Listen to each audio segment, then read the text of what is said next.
ഇറാന്റെ ഹിറ്റ് ലിസ്റ്റിലെ ആദ്യത്തെ തല പോയിട്ടുണ്ട് കേട്ടോ.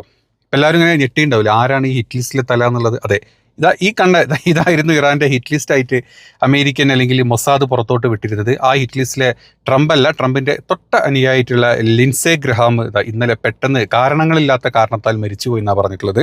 ഇയാളെ പറ്റി പറയുകയാണെങ്കിൽ ഒരു തീവ്ര സയനിസ്റ്റ് സ്നേഹി, അതായത് തീവ്ര നെതന്യാഹു ഫാനായിരുന്നു, ഇസ്രായേൽ ഫാനായിരുന്നു, തീവ്ര ഇസ്ലാം വിരോധി, ഇറാൻ വിരോധി ഒക്കെ ആയിരുന്നു ഇയാൾ. അങ്ങനെ ഇയാൾക്ക് ഇന്ത്യനെയും കണ്ടുകൂടായിരുന്നു കേട്ടോ. നിങ്ങൾക്ക് ഓർമ്മയുണ്ട്, ഇയാളായിരുന്നു ഒരിക്കൽ ട്രംപിൻ്റെ കൂടെ, അതായത് ഇന്ത്യനെ പറ്റിയിട്ട്, അല്ലെങ്കിൽ ഇന്ത്യക്ക് 25% താരിഫ് ഞങ്ങൾ അടിച്ചു കൊടുത്തുകൊണ്ട് ഇന്ത്യ ഇനി റഷ്യയുടെ എണ്ണ വാങ്ങിക്കില്ല എന്നും പറഞ്ഞിട്ട് പ്രസ്താവന, ട്രംപിന്റെ എയർഫോഴ്സ് 1 എന്നൊരു പ്രസ്താവന ഉണ്ടായിരുന്നു. ഓർക്കുന്നുണ്ടോ നിങ്ങളത്?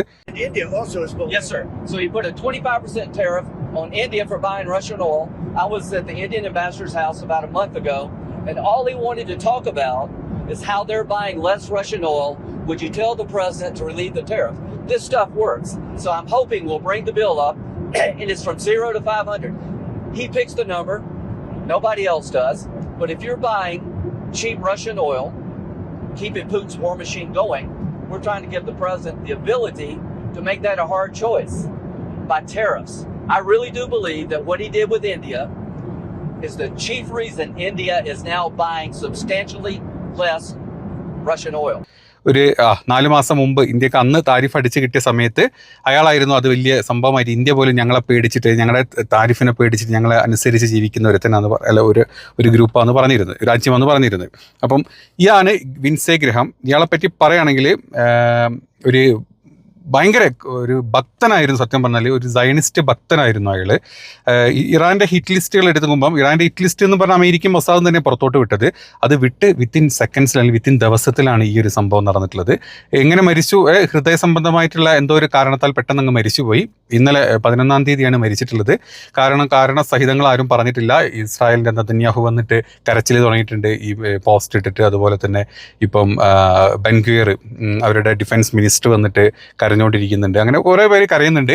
ഇതൊരു ആഘോഷമാക്കി മാറ്റിയിരിക്കുകയാണ് ഇറാൻ. കാരണം ഇറാനിൽ ഇവരെല്ലാ രീതിയിലും വന്ന് അടിച്ച് അവരുടെ പരമോന്നത നേതാവിനെ വരെ ഒരു പ്രകോപനം ഇല്ലാണ്ട് കൊന്നു കളഞ്ഞതാണ്. അപ്പം തിരിച്ച് അമേരിക്കയിൽ സേഫായിട്ടിരിക്കുന്ന ആളുകളായിരുന്നു ഇവരൊക്കെ. ഇവർക്കൊന്നും പറ്റില്ല, ഞങ്ങൾ എന്തും ചെയ്യും, ഞങ്ങൾക്കൊന്നും പറ്റില്ല എന്നുള്ളത്. ഇപ്പോഴാണ് ഇങ്ങനൊരു മരണം സംഭവിച്ചിട്ടുള്ളത്. ഇതിനെ അമേരിക്കക്കാരും അല്ലെങ്കിൽ ഇസ്രായേലികളും, അതായത് ഇസ്രായേലി ജൂതന്മാരും ബാക്കിയുള്ള ആൾക്കാരും ഭയങ്കര ഷോക്കോട് കൂടിയിട്ടാണ് ഇപ്പോൾ കണ്ടിട്ടുള്ളത്. പക്ഷേ ഇറാൻ ഇതിനെ ആഘോഷിച്ചുകൊണ്ടിരിക്കുകയാണ്. ഇറാനിയൻ മാധ്യമങ്ങളിൽ അവർ വ്യക്തമാക്കി ഇതിനെപ്പറ്റി സംസാരിക്കുന്നുണ്ട്. ഒരു ചെറിയ പോഷൻ വെച്ചിട്ട് അന്ന് കാണും. عرض کنم به درک واصل شدن لیندسی گراهام، سناتور جنگ طلب و ضد ایرانی آمریکا رو به ملت بزرگ ایران شاد باش عرض میکنم. അതുമാത്രമല്ല, ഇക്കഴിഞ്ഞ സമയങ്ങളായിരുന്നു മറ്റൊരു വാർത്ത വന്നിരുന്നത്. ഇയാൾക്ക് അതായത് 1000 റിസീവ്ഡ് $1 മില്യൺ, അതായത് $1 മില്യൺ ഇസ്രായേലിനെ സപ്പോർട്ട് ചെയ്യുന്നത്, ജൂയിഷ് സപ്പോർട്ട് ചെയ്യുന്നതിന് ജൂതന്മാർ കൊടുത്തതായിട്ടുള്ള, ജൂയിഷ് ലോബി അമേരിക്കയ്ക്ക് വേണ്ടി ഇയാൾക്ക് കൊടുത്തതായിട്ടുള്ള ചില വാർത്തകളൊക്കെ ഇതിൻ്റെ ഇടയിൽ വന്നിട്ടുണ്ട്. അതായത് ഇയാളുടെ സ്നേഹം ഇസ്രായേലി സ്നേഹം എത്രത്തോളം എന്നുള്ളതാണ് കാണുന്നത്. ഇനി എന്തുകൊണ്ടാണ് റഷ്യ ഈ ഒരു കഥയിലോട്ട് വരുന്നത് എന്നുള്ളത് നമ്മളൊന്ന് കാണണം. അതായത് ഇയാൾ കഴിഞ്ഞ ദിവസം, അതായത് 11-ാം തീയതി ഇന്നലെ മരണപ്പെടുന്നതിൻ്റെ തൊട്ട് മുമ്പായിട്ട് ഇയാൾ ഉക്രൈൻ വിസിറ്റ് കഴിഞ്ഞിട്ടാണ് ഇയാൾ വന്നത്. അതായത് റഷ്യ ഉക്രൈൻ യുദ്ധത്തിൻ്റെ കാര്യങ്ങളെപ്പറ്റി അറിയാനും സംസാരിക്കാനും അതിൻ്റെ കൂടുതൽ എന്താ പറയുക വിലയിരുത്താൻ വേണ്ടി ഉക്രൈനിൽ പോയി വന്ന് നെക്സ്റ്റ് ഡേ ആണ് ഇയാൾ മരണപ്പെട്ടിട്ടുള്ളത്. അതായത് ഇയാളുടെ മരണം എന്ന് പറഞ്ഞാൽ ശനിയാഴ്ച രാത്രി ക്യാപിറ്റോൾ ഹില്ലിലെ ഗ്രഹാമിൻ്റെ വസതിയിൽ നിന്നാണ് പെട്ടെന്ന് ഹോസ്പിറ്റലിലോട്ട് എത്തിക്കുന്നത്. പെട്ടെന്ന് ഹൃദയ സംബന്ധമായിട്ടുള്ള അസുഖം, പെട്ടെന്നായിരുന്നു ഈ ഒരു അസുഖം ഉണ്ടായിട്ടുണ്ട്. അപ്പോൾ അവസാനത്തെ പൊതുപരിപാടി എന്ന് പറയുന്നത് വെള്ളിയാഴ്ച, അതായത് മരണത്തിൻ്റെ തലേ ദിവസം വെള്ളിയാഴ്ച ഉക്രൈൻ സന്ദർശിച്ച് അവിടുത്തെ ഒരു ഡ്രോൺ ഫാക്ടറിയൊക്കെ സന്ദർശിച്ച് ഉക്രൈൻ പ്രസിഡൻറ്റുമായിട്ടുള്ള നമ്മുടെ സെലൻസ്കിയൊക്കെ ആയിട്ടുള്ള കൂടിക്കാഴ്ചകളും കാര്യങ്ങളൊക്കെ നടത്തി ആണ് അയാൾ തിരിച്ചു വന്നത്.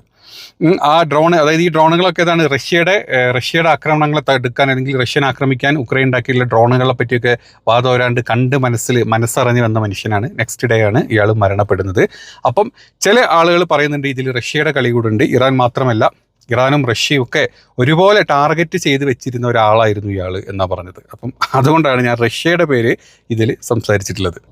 അപ്പോൾ അമേരിക്കയിൽ സൗത്ത് കാരോളിനാണ് ഇയാളുടെ ടെറിട്ടറി, അതായത് ഇയാളുടെ എന്താ പറയുക മണ്ഡലം, നമ്മൾ പറഞ്ഞ മണ്ഡലം വരുന്നത്. അപ്പോൾ അവിടെ പെട്ടെന്ന് ഒരു തെരഞ്ഞെടുപ്പ് വരാനുള്ള ചാൻസ് ഉണ്ട്. ആ തെരഞ്ഞെടുപ്പ് ഏത് രീതിയിലാണ്, കാരണം ഓൾറെഡി യുദ്ധത്തിനെതിരെ നിൽക്കുന്ന ആളുകളാണ് ഇപ്പോൾ അവിടെ ഏറ്റവും കൂടുതലുള്ളത്. അതുകൊണ്ട് തന്നെ ഇയാൾ മരണപ്പെട്ട് കഴിഞ്ഞാൽ ഒരു ബൈ ഇലക്ഷൻ വന്നു കഴിഞ്ഞാൽ ഏത് രീതിയിലായിരിക്കും, ഇനി ട്രംപിൻ്റെ പാർട്ടിക്ക് സപ്പോർട്ട് കിട്ടുമോ അതോ ഇനി ഡെമോക്രാറ്റ്സിനാണോ സപ്പോർട്ട് എന്നുള്ള പല കൂലങ്കുഷമായിട്ടുള്ള ചർച്ചകൾ തന്നെ ഇന്നലെ തന്നെ അമേരിക്കയിൽ സ്റ്റാർട്ട് ചെയ്തിട്ടുണ്ട്. അപ്പോൾ അതേ സ്ഥാനത്ത് തന്നെ യുദ്ധത്തിൻ്റെ വാർത്തകൾ നിങ്ങൾ കാണുന്നുണ്ടാവും. ഇറാൻ പൊട്ടിച്ചുകൊണ്ടിരിക്കുന്നുണ്ട്. നമ്മൾ പറഞ്ഞിരുന്നു കഴിഞ്ഞ ഇന്നലെയും മെനഞ്ഞാന്നും എൻ്റെ തലേന്നൊക്കെ നമ്മൾ പറഞ്ഞിരുന്നു, കബറടക്കം കഴിഞ്ഞാൽ, കാംനയുടെ കബറടക്കം കഴിഞ്ഞാൽ ഏത് നിമിഷവും ഇറാൻ പൊട്ടിത്തെറിക്കും. അതായത് ഇറാൻ അങ്ങോട്ട് കയറി അടിച്ചുകൊണ്ടിരുന്നു കഴിഞ്ഞാൽ ഇറാൻ പൊട്ടിത്തെറിക്കും എന്ന് പറഞ്ഞിരുന്നു. അത് ഇറാൻ നല്ല രീതിയിൽ ഖത്തറിലും UAE-ലും കുവൈറ്റിലും ബഹ്റൈനിലും ജോർദാനിലും എല്ലായിടത്തും നല്ലപോലെ അടിച്ചു തുടങ്ങിയിട്ടുണ്ട്. ഖത്തറിൽ കുറച്ച് പേർക്ക് പരിക്കും കാര്യങ്ങളൊക്കെ വന്നു എന്നുള്ള വാർത്തകൾ വരുന്നുണ്ട്. അടിക്കും. അതായത് ഇറാൻ ഇനിയിപ്പോൾ നോക്കി നിൽക്കേണ്ട കാര്യമില്ല. ഇറാൻ്റെ പരമോന്നത നേതാവായിരുന്നു ഇത്രയും കാലം അവരെ കൺട്രോൾ ചെയ്തിരുന്നത്. പക്ഷേ ഇനിയുള്ള ആളുകൾ ആ കൺട്രോളും കാര്യങ്ങളൊന്നും ഉണ്ടാവില്ല. നേരിട്ട് അടിക്കുക എന്നുള്ള ചിന്തയോട് കൂടിയിട്ടാണ് അവർ കാര്യങ്ങൾ ചെയ്യുന്നത്. അതുകൊണ്ട് ആ ഒരു വാർത്ത, യുദ്ധം നല്ല രീതിയിൽ തന്നെ നടന്നുകൊണ്ടിരിക്കുന്നുണ്ട്. കുറച്ച് മുമ്പും ഞാൻ വീണ്ടും സംഗീനെ ഇതിലോട്ട് എടുത്തു കേട്ടാണ്, ഒന്നും വിചാരിക്കരുത്. കുറച്ച് മുമ്പ് എൻ്റെ ഒരു സംഗി വന്നിട്ട് എൻ്റെ വീഡിയോൻ്റെ താഴത്ത് വന്നിട്ട് ഒരു കമൻറ്റ് ഇട്ട്, നിങ്ങൾ മുസ്ലിങ്ങൾ ഞമ്മൻ്റെ രാജ്യങ്ങൾ തമ്മിൽ അടിച്ചുകൊണ്ടിരിക്കുകയല്ലേന്ന്. ഞമ്മൻ്റെ രാജ്യങ്ങളല്ല തമ്മിൽ അടിച്ചുകൊണ്ടിരിക്കുന്നത്. ഞമ്മൻ്റെ രാജ്യങ്ങളിൽ പോയിട്ട് കുത്തിത്തിരിപ്പും ചെറ്റത്തരും കാണിക്കുന്ന നിൻ്റെയൊക്കെ തന്ത, അതായത് മോദി നിനക്ക് ചാർത്തി തന്നെ നിൻ്റെയൊക്കെ തന്ത കാണിക്കുന്ന ചെറ്റത്തരങ്ങളുടെ ഭാഗമായിട്ട് ഇറാനും ഇവരും തമ്മിൽ അങ്ങോട്ടും ഇങ്ങോട്ടും അടിക്കുന്നുണ്ട്. അടി കിട്ടുന്നതൊക്കെ അമേരിക്കയ്ക്കും അമേരിക്കൻ ബേസിനും അമേരിക്കൻ പട്ടാളക്കാർക്കുമാണ്. കുറച്ചൊക്കെ അല്ലാത്ത ആൾക്കാർക്കും കിട്ടുന്നുണ്ട്. അതില്ലാന്നൊന്നും പറയുന്നില്ല.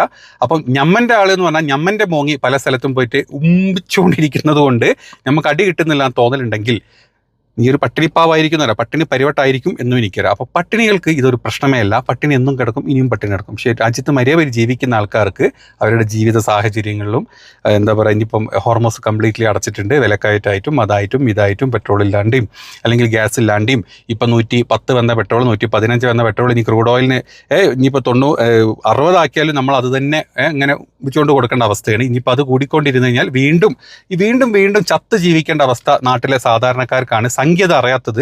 സംഖ്യക്ക് ഈ പറഞ്ഞ കാറോ വണ്ടിയോ അല്ലെങ്കിൽ ഈ പറഞ്ഞ ബിസിനസ്സോ കാര്യങ്ങളൊന്നുമില്ല. എന്നും കഞ്ഞിയും കുടിച്ച് എപ്പോഴെങ്കിലുമൊക്കെ 1-2 നേരം കഞ്ഞിയും കുടിച്ച് ബാക്കി നേരം കഞ്ഞി കുടിക്കാണ്ട് ജീവിക്കുന്ന ഈ നികൃഷ്ട സംഖ്യകൾക്ക് എന്ത് യുദ്ധമില്ല ഇവ. അതും കൂടെ നിൽക്കുമ്പോഴാണ് സംഘി യുദ്ധത്തിൻ്റെ പ്രശ്നങ്ങളെ പറ്റി മനസ്സിലാവുക. കാരണം യുദ്ധം ആർക്കും ഒന്നിനും ഒരു സമാധാനം തരുന്ന കാര്യമല്ല. കുറേ പേരുടെ ജീവൻ പോവും, ലോക സാമ്പത്തിക നില മൊത്തം തെറ്റും. ഇതൊന്നും സംഘിനോട് പറഞ്ഞാൽ മനസ്സിലാവില്ല. പക്ഷേ ഈ യുദ്ധം ഇങ്ങനെ മുന്നോട്ട് പോകുകയാണെങ്കിൽ ഇന്ത്യ അടക്കമുള്ള നമ്മളടക്കമുള്ള എല്ലാവർക്കും അടി കിട്ടും, പ്രശ്നങ്ങൾ പോവും. ഹോർമോസ് കംപ്ലീറ്റ്ലി ഇറാൻ അടച്ചു എന്നാണ് ഇറാൻ്റെ പുതിയ പ്രഖ്യാപനം. അപ്പോൾ പുതിയ വാർത്തകൾ നോക്കട്ടെ, എന്തൊക്കെ അപ്ഡേറ്റുകൾ ഉണ്ടെങ്കിൽ നമ്മൾ അടുത്തൊരു വീഡിയോയിൽ ചെയ്യാം. അപ്പം അമേരിക്കയുടെ ഹിറ്റ് ലിസ്റ്റിനെ പറ്റി മൊസാദിന് തോന്നിയ കാര്യങ്ങളിൽ ചെറിയ സത്യമൊക്കെ ഉണ്ട്. ആ ഹിറ്റ് ലിസ്റ്റിൽ ആരൊക്കെ ഇനി എവിടൊക്കെ എന്തൊക്കെ ഹൃദയാഘാതം വന്നിട്ടോ അല്ലെങ്കിൽ സ്വയം പൊട്ടിത്തെറിച്ചിട്ടൊക്കെ മരിക്കുമോ എന്നുള്ളതൊക്കെ നമ്മൾ കണ്ടു തന്നെ അറിയാം. അപ്പോൾ അടുത്തൊരു വീഡിയോയിൽ കാണാം. ബൈ.